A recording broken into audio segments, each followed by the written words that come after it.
Hello, I want to talk to you today about connecting your class content to the culture of your students. This was an experiment in family culture and the Constitution in my personal classroom, and I'm Alicia Krogan, so I will be speaking with you about that today. As educators, we have to ask ourselves what our responsibilities are.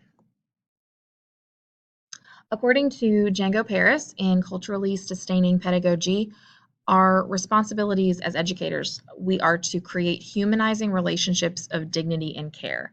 That's our primary responsibility as educators.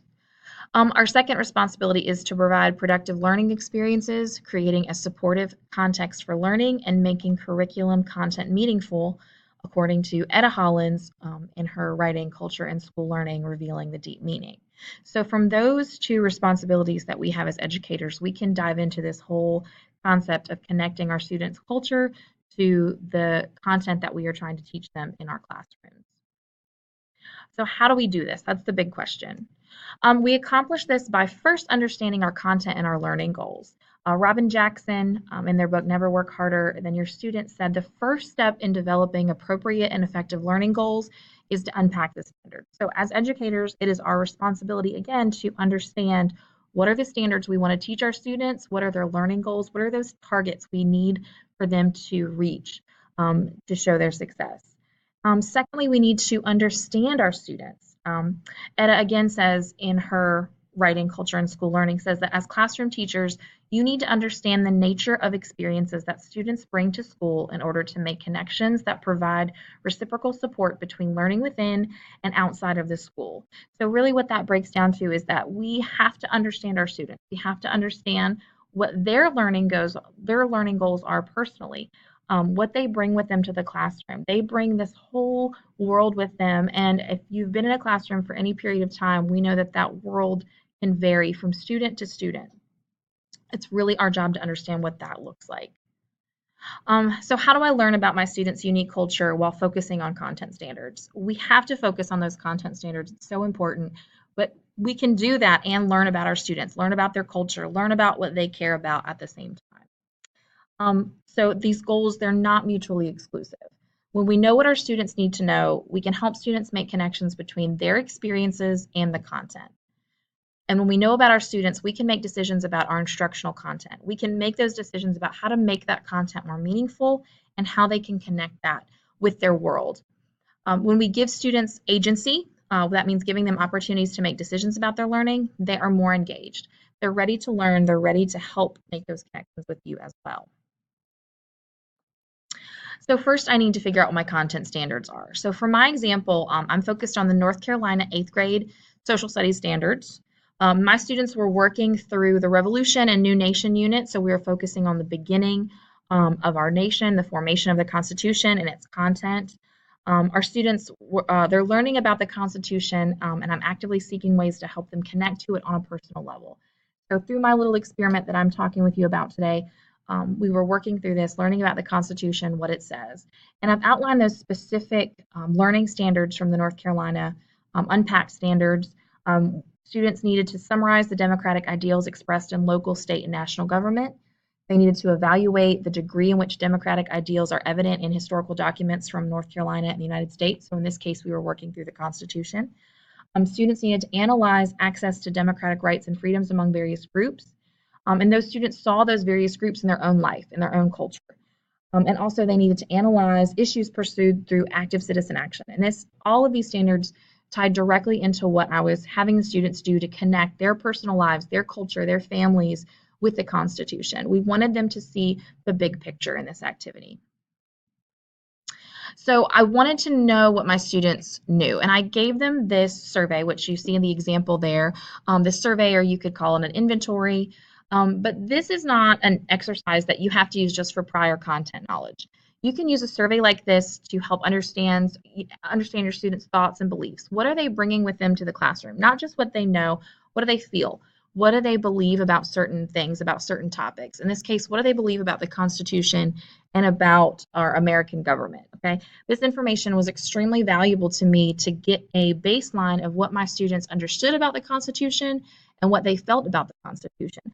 How did it affect their family? How did it relate to their everyday life? So this is just one example of something that you can do in your classroom to connect the content to your students' culture. Not just asking them about what they know, but asking them about what they feel, what they believe. Next, how do I engage that student culture? So again, with this same topic, I did an activity with them called a brown bag autobiography. We call this the Amendment Brown Bag Autobiography because students need the opportunity to explore how the content connects to their personal lives. In the same way, students can find ways to apply that content to their lives outside of school. For my example here, students completed a project to explore the ways the Constitution applies to his or her family. Students were allowed to choose the amendment that meant the most to his or her family. It was not something that I assigned them. I wanted them to read through those amendments and really find one that they discussed with their family that meant the most to them. So students were given the opportunity to share their culture not only with me. It wasn't just an opportunity for me to learn about their family, their culture, but also with their classmates. So their task for this, just to break it down, was again to interview a family member about the amendments, which one did they think meant the most, and if maybe their family wasn't familiar with the Constitution, it was a great example for them to go home and speak with a family member about why they thought an amendment was important. So students came back with a whole range of things to discuss.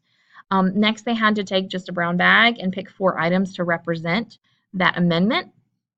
I saw students just get really creative with this, very thoughtful projects. It was amazing to kind of see them come to life in this. And then finally, they got some points for presenting it to the class, showing what they brought to the class.